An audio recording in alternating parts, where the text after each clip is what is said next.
Hablaremos de músicas, en este caso de las músicas populares, de los músicos invisibles, a partir de un trabajo del maestro Julio Ernesto Santoyo Rendón.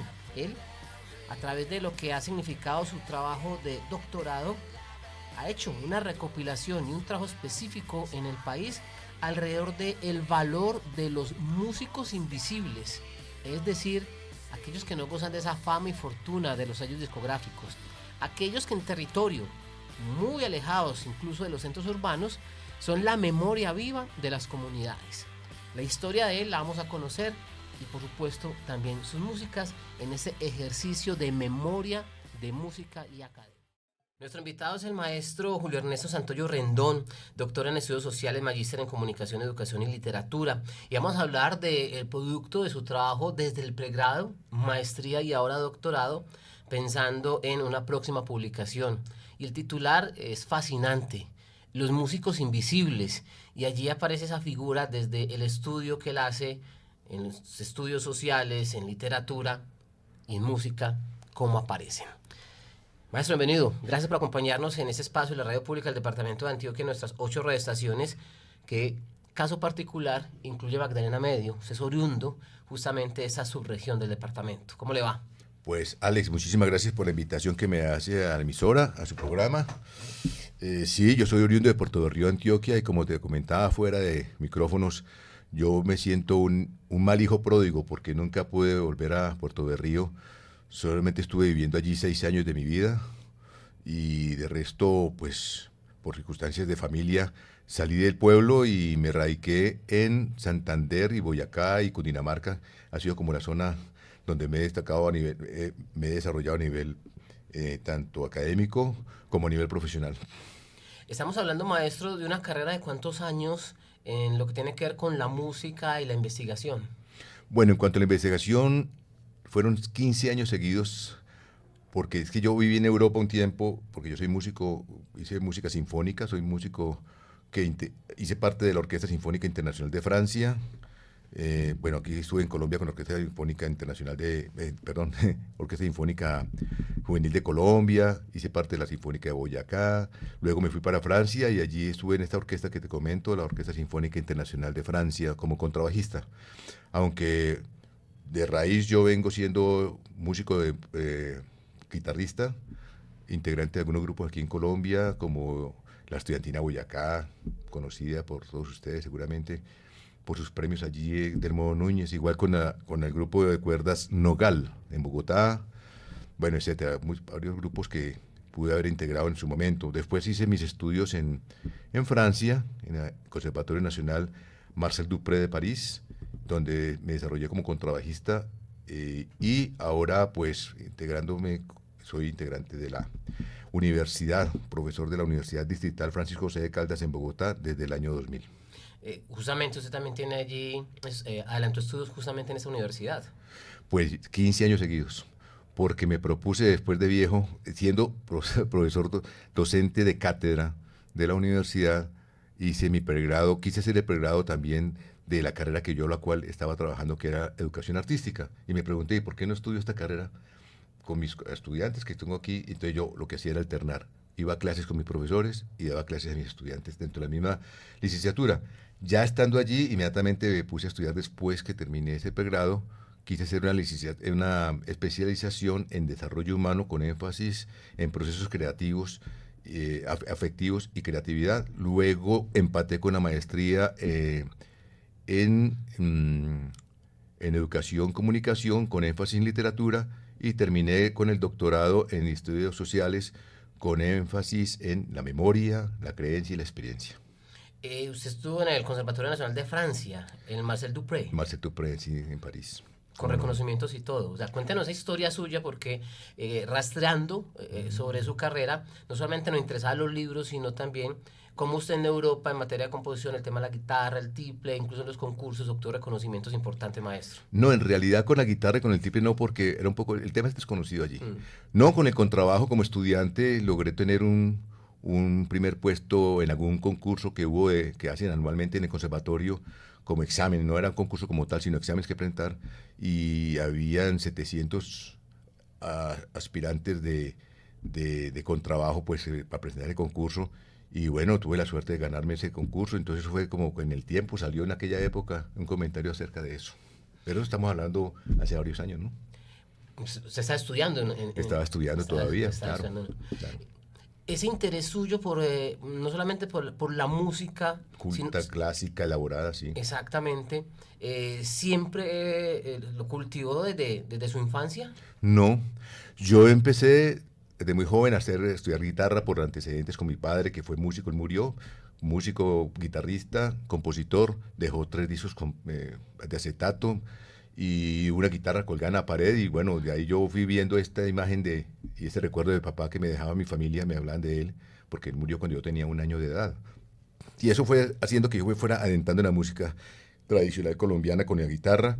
Por lo tanto, para mí el pasillo, el bambuco, sobre todo instrumental, música instrumental, pues me fue llegando mucho al corazón. Yo dije, no, esta es la música mía. Y después, con el pasar del tiempo, ya me dediqué a estudiar la música, pero entonces, a nivel ya académico, pero entonces hubo un giro allí adentro porque recuerdo muy bien que el maestro en Tunja, Boyacá, hablo de Tunja, Boyacá porque allí fue donde hice mis primeros pinos con la música a nivel académico.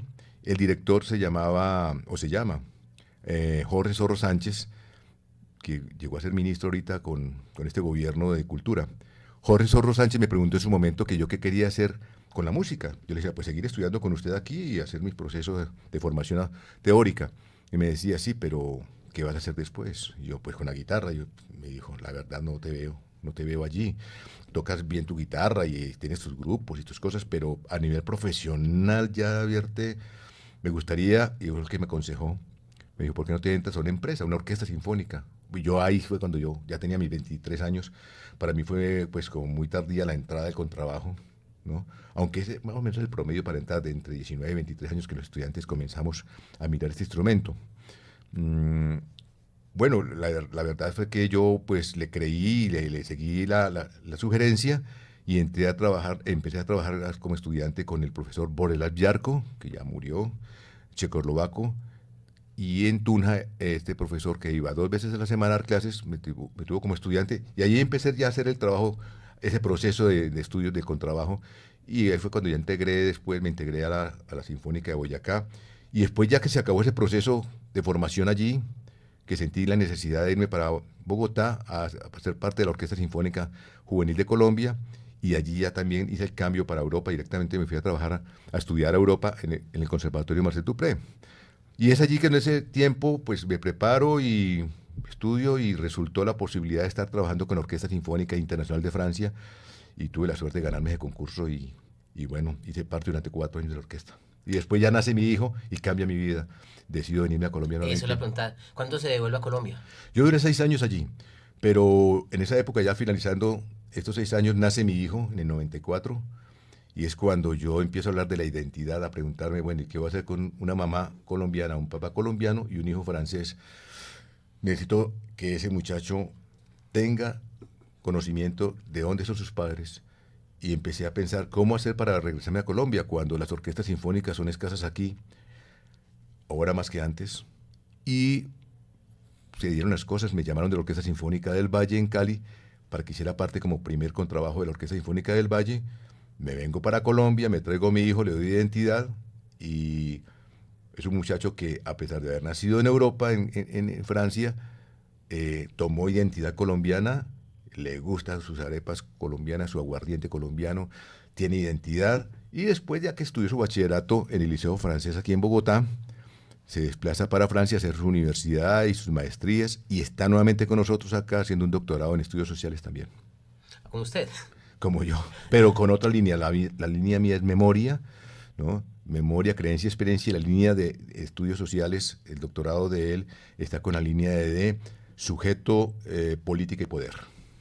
En ese sentido, maestro, este contexto que usted nos ha dado nos permite ya adentrarnos en el tema central de hoy de músicos invisibles a partir de su propósito de investigación. Usted nos dice, su línea en su doctorado es memoria. Pero antes de eso quisiera saber, ¿cuándo usted decide combinar lo que significa ser músico, la enseñanza con la escritura? Porque chequeando justamente Julio Ernesto Santoyo Rendón, encontramos muchas publicaciones alrededor de la música, publicaciones académicas. ¿Ha sido una historia paralela, instrumentista y escritor? Sí, eso se vino dando después, ¿no? Primero yo estaba en ese mundo de la lectura, de la música, de la academia, por lo tanto se exige que uno lea muy bien para estar en una orquesta sinfónica, ¿no? Y está en ese mundo completamente claro, pero ya estando como profesor en la Universidad Distrital, me encuentro con colegas literatos, colegas dentro de la licenciatura en educación artística, pues había varios profesores dedicados a la cuestión de la literatura, ¿no? De las artes plásticas, y me fue entrando a mí esa pregunta, ¿y por qué yo no me pongo también a mirar este mundo eh, académico que es interesante? Y por eso fue que me dediqué, quise estudiar esto que te acabé de decir antes, la especialización, la maestría y el doctorado, en campos que realmente, como me decía el jurado en el doctorado, pues no te veíamos, lo vemos a usted como un músico en un principio, ahora se volvió un sociólogo. ¿Qué pasó aquí? Han sido muchos cambios, muchos deseos de aprender otras cosas, de mirar otros mundos y no encerrarme solamente detrás de un atril. Eso es lo que yo empecé como a sentir, que no quería quedarme solamente en un lugar, sino mirar otros lugares de conocimiento que son importantes, que creo que con eso uno crece también interiormente y le da otra mirada a este mundo en que vivimos tan convulsionado. Entonces, la sociología me ayudó mucho y me ha ayudado mucho la literatura para ver esos otros campos y no quedarme, como te decía, pues detrás de una orquesta solamente tocando, que es muy bonito ese trabajo, hermoso, ¿no? Pero había otras cosas también que hacer. Ahora, algo que me preguntó el jurado, un jurado de México, ahora que terminé este doctorado, me dijo que había algo extraño viendo que yo me hice toda una vida haciendo música clásica, Beethoven, Berlioz, interpretando a Mahler, Mozart, bueno, Brahms, Tchaikovsky. ¿Cómo es que músicos invisibles, usted hace una tesis, escribe una tesis y ha trabajado con músicos invisibles? Porque durante la especialización, el pregrado, la especialización, la maestría y el doctorado, el tema de tesis es el mismo, hablar sobre esos músicos que no conozco, porque interpreto músicos de alto nivel y me bajo a buscar campesinos, como lo hice en la tesis del doctorado, campesinos de una región que no escriben, pero que componen también, que hacen música. Entonces, si nos vamos a hablar de Bela Bartók, pues Bela Bartók también fue un gran erudito de la música, pero que cogió música del campo. Beethoven cogió música del campo, la transcribió y empezó a trabajar con ella. Pues yo no quise hacer ese tipo de transcripción y de mirar, componer nada por el estilo, simplemente es mirar sus memorias de vida, sus estudios, sus historias de vida y rescatarlos, darle un reconocimiento para que mañana, mediante un libro creado, que es mi idea, que se llama Músicos Invisibles, poder dejar ese legado para los nietos de estos compositores que van a morir pronto, porque son viejos la mayoría, y si no se les deja un reconocimiento escrito, y pues van a morir, sus nietos no van a saber quiénes fueron sus abuelos.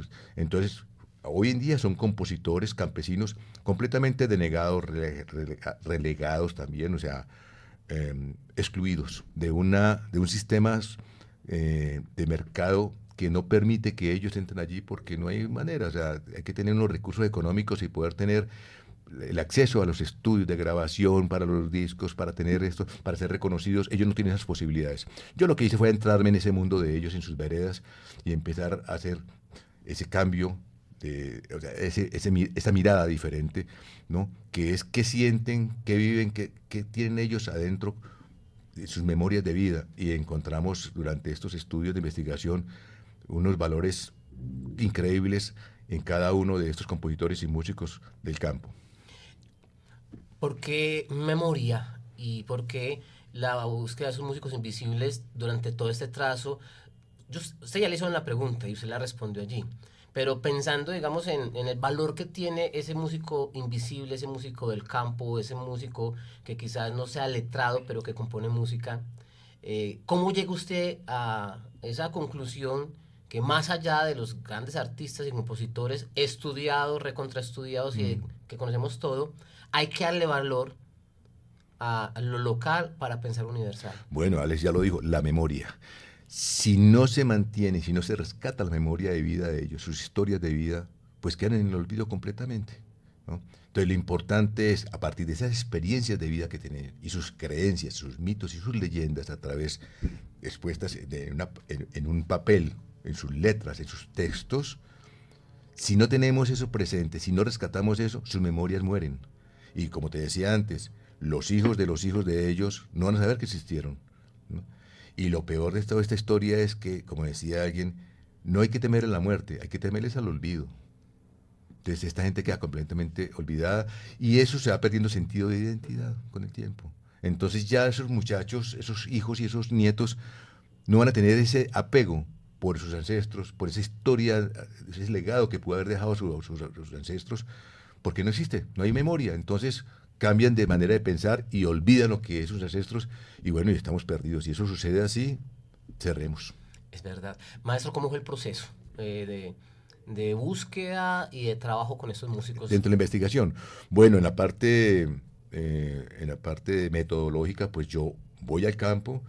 Bueno, es que también hay una cosa muy importante. En qué localidad me ubico? Porque tenemos tanto, es tan grande el país. No, yo me ubico en el departamento, en la región donde está mi padre, que murió, está la finca, hay mucho músico allí, como en todo Colombia, ¿no? Pero en esta sección que es San José de Pare, Boyacá, y la región del Bajo Ricaurte, la provincia, que abarca 6 municipios, pues yo lo que hago en la investigación es coger ese espacio, esos 6 municipios, y busco campesinos por todas las veredas, compositores. No me dedico a los músicos como tal, sino al compositor, que es el que crea la memoria. Entonces, hago un trabajo en estos 6 municipios, que son Arcabuco, Togüí, Santana, San José de Pare, Chitaraque, y me faltó uno, no sé cuál me faltó, Moniquirá, que es la capital de la provincia, además. Y encuentro una veintena de músicos, pues, compositores muy interesantes allí. Y les hago ese recorrido donde a partir de sus composiciones, lo que hago también para darle un plus a este trabajo es escribir las partituras de sus obras más relevantes y en la tesis aparece allí, aparecen esas obras. Entonces queda plasmada su obra mediante una partitura. ¿Para qué? Uno no sabe si mañana o pasado mañana alguno de sus familiares es músico y quiera leer la música de sus ancestros, ¿no? Porque es más fácil borrar de pronto un cassette que se borre, un disco compacto que se pierda, a dejar un libro, ¿no? En una biblioteca que puede ser leído por varios de los músicos que vienen en el futuro y dicen, vamos a leer la obra de fulano de tal que fue de este pueblo, de esta región. Esos músicos que usted abordó son conscientes del valor que ellos tienen para No, la memoria de su entorno. felices, agradecidísimos de ver cómo ellos son reconocidos de alguna manera, ¿no? Porque lamentan decir, hombre, es que aquí donde estamos nosotros ubicados, cuando hay fiestas en los pueblos, en el pueblo nuestro, pues queremos que nos dejen, que nos escuchen, pero no, llegan, y no voy a dar nombre de ningún músico, de que toman fama así efímeramente, pasan y cogen fama y la gente es lo que escuchan por las emisoras, porque es que son los medios los que estamos causando todo este desastre, la verdad. Entonces hacen que suene un grupo y suena y suena y suena y suena y se vuelve famoso músicas populares y llegan y van pasando por todos los pueblos y van arrasando con los presupuestos, ¿no? Y este campesino músico que quiere, no que le den plata, que lo escuchen, pues resulta que le abren los micrófonos a las 2 de la mañana cuando se va todo el mundo borracho, pues la gente dejó de bailar, dejó de escuchar al cantante de paso, de turno, a los músicos de turno, se van, se llevan ese presupuesto como decía, y ellos quedan ahí y si acaso le prestan el micrófono para que los que quedan por allí poquitos los escuchen. Entonces es una exclusión total y es un olvido de los mismos gobernantes de cada municipio. No los tienen en cuenta. Entonces es una cuestión que uno... Ahora, se podría preguntar, bueno, ¿y usted con esa tesis qué busca a futuro? O sea, ¿qué busca usted, qué propone? Yo quiero, y estamos en ese trabajo con los diferentes municipios que me conocen, evidentemente los alcaldes, porque a ellos se les entrevistó en su momento, yo quisiera que los consejos municipales de cada municipio tomaran en cuenta a los compositores de esta región, de cada una de esas regiones, que cada uno son de A5, de A6 no más, y se les haga un reconocimiento económico en sus fiestas, ¿no? Que tengan ellos, que se nombren, que se llamen y que tengan un reconocimiento hasta el día de su muerte. Es una forma de darles a ellos el valor agregado que necesitan, que tienen ellos allí, que es que son artífices de las músicas tradicionales de su región, ¿eh? Entonces todo eso es tratar de que la memoria se mantenga. Sobre este tema, un asunto puntual. Ellos, lo más seguro es que hayan ejercido la música, la composición, por un tema de herencia. ¿Ellos están dejando herencia? Si hacemos estos trabajos de esta manera, sí.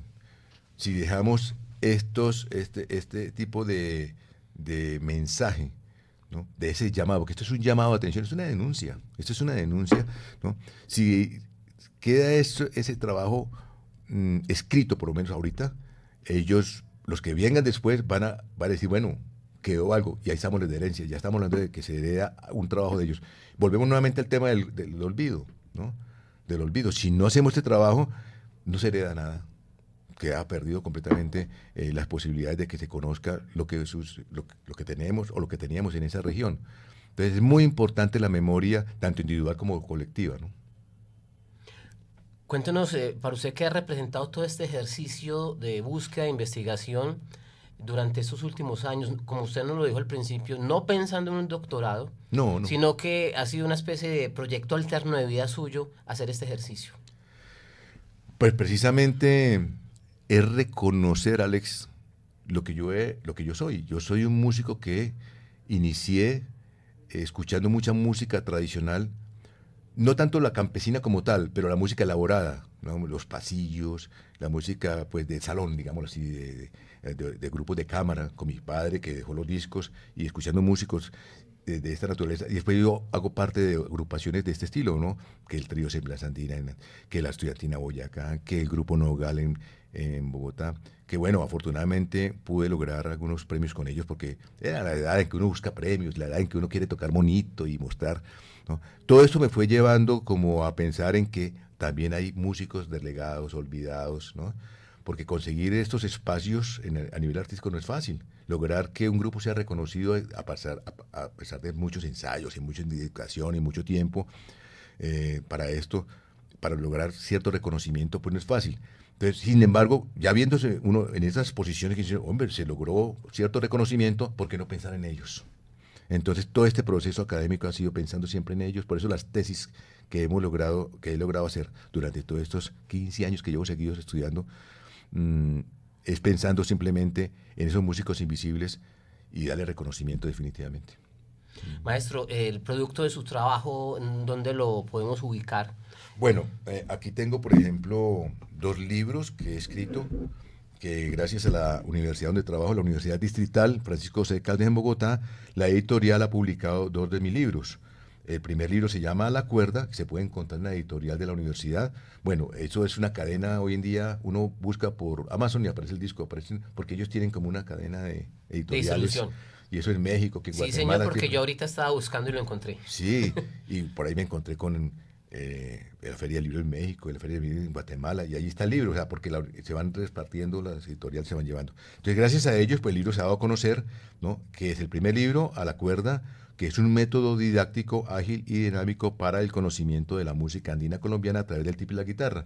Esto lo hice pensando en la especialización que hice con músicos adultos en la parte de desarrollo humano, ¿no? En esta especialización yo lo que hice fue tratar de dar una formación, unas instrucciones teóricas en el libro, donde de manera ágil, como dice el título, y dinámica, los músicos adultos pudiesen que toda la vida, algunos médicos, otros ingenieros, quisieron hacer música, pero pasó el tiempo y no llegaron a ese espacio, pues darles unos conceptos teóricos de fácil manejo para que ellos puedan adentrarse a la música y poder interpretar después la música, ¿no? Con más tranquilidad. Entonces, a partir de eso, pues las clases que recibían de instrumento en la Academia Luis Acalvo, donde yo trabajé como profesor un tiempo, y donde conocí esta población y me interesó escribirles para ellos. Pero bueno, obviamente que esto va para toda persona que esté interesada en los inicios de la música teórica como tal, ¿no? Y el segundo libro es respuesta del primero, que se llama Composiciones musicales para bandola, tiple y guitarra, que es una propuesta didáctica musical para el conocimiento inicial de algunos géneros tradicionales de la región andina colombiana. Entonces, los ejemplos que están aquí como ejercicios en el primer libro pasan a ser un segundo libro como obra completa desarrollada. Entonces aquí están los 28 temas que están aquí como ejercicios desarrollados como obras y que están grabados en un disco que se llama Retazos, que la gente puede tener acceso a ellas por medio de, ¿cómo se dice esto? De estas plataformas, YouTube, Spotify. Bueno, ahí está el disco Retazos. Justamente acá tenemos en manos, bueno, no físico, pero sí la posibilidad de acceder a retazos del maestro Julio Ernesto Santoyo Rendón. Y quisiéramos ya para esta parte final de pensar de toda esa serie de canciones que tenemos acá. Espero yo cuántas, 29, Sí, 29, sí. 29 canciones. ¿Cuál sería una canción que usted diría, escuchemos? ¿Y qué representa para usted esa canción que seleccione para Bueno, finalizar este diálogo? curiosamente, entre esas 29 obras solamente hay una cantada, que la canto yo solo a primera y segunda voz. Hago la primera con la segunda voz porque como siempre me han preguntado, ¿y por qué usted solo cantando a dos voces? Porque con esa cantidad de tiempo estudiando no me tenía tiempo de buscar con quién hacerlo. Y reitero, siempre he dicho, tengo un primo, hermano médico, ginecólogo, obstetra, que es excelente músico y me quiso acompañar porque canta muy bien, hacer la primera voz, yo hacer la segunda, pero pasaba el tiempo y no podíamos encontrarnos y para eso se necesitan muchos ensayos. Y un día dije, no, pues ya tengo todo compilado, las obras instrumentales, ya va a salir el disco, pues metamos retazos y lo canto yo solo, porque no hay más tiempo. Y ahí está, entonces, como es la única obra vocal instrumental, y además la letra es muy diciente porque es el paso desde que tú naces hasta que tú mueres, toda la vida, está escrito en ese bambuco retazos. Bueno, sería bueno escucharlo. Retazos con el maestro Julio Ernesto Santoyo Rendón. Maestro, muchas gracias por acompañarnos, ha sido bien interesante Muchas gracias. hablar de este ejercicio de memoria, nos interesa mucho justamente esta materia desde los temas de derechos humanos, Claro de que sí. paz, el arte, la cultura y ahora cultura, música. Bien interesante el ejercicio que usted ha hecho con esta serie de compositores campesinos del país para que se reconozca el valor culturalmente que tienen y la herencia que musicalmente nos pueden dejar para construcción de identidad cultural. Muchas Alex, gracias. muchísimas gracias por la invitación. Muy amable y a los oyentes, muchísimas gracias por escucharnos. El maestro Julio Ernesto Santoyo Rendón, nuestro invitado, y por supuesto escuchamos retazos, parte de su obra, producto de todos esos años de investigación musical.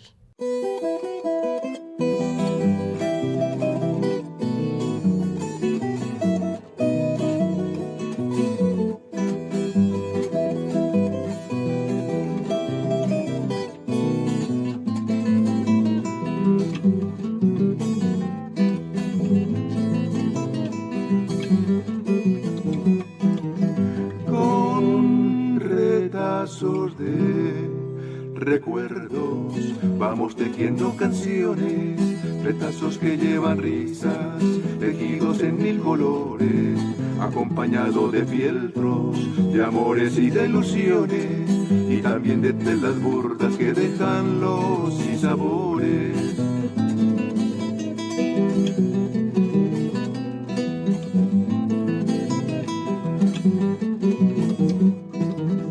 Las canciones van tejiendo recuerdos gratos de infancia, hilando sueños de niños en un telar de esperanzas, jugando con marionetas o imaginando fantasmas.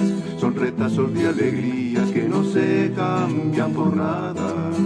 Un corazón vagabundo se nos despierta y delata, tejiendo juegos de amores en noches de serenata. Entre besos y caricias se tejen mundos inciertos, retazos que con la brisa se transforman en desiertos. Y cuando llegan los años nos vamos enamorando de la mujer que nos diera los hijos que tanto amamos, pero solo los tenemos mientras nos llega el ocaso. Se alejan de nuestras vidas tejiendo nuevos retazos.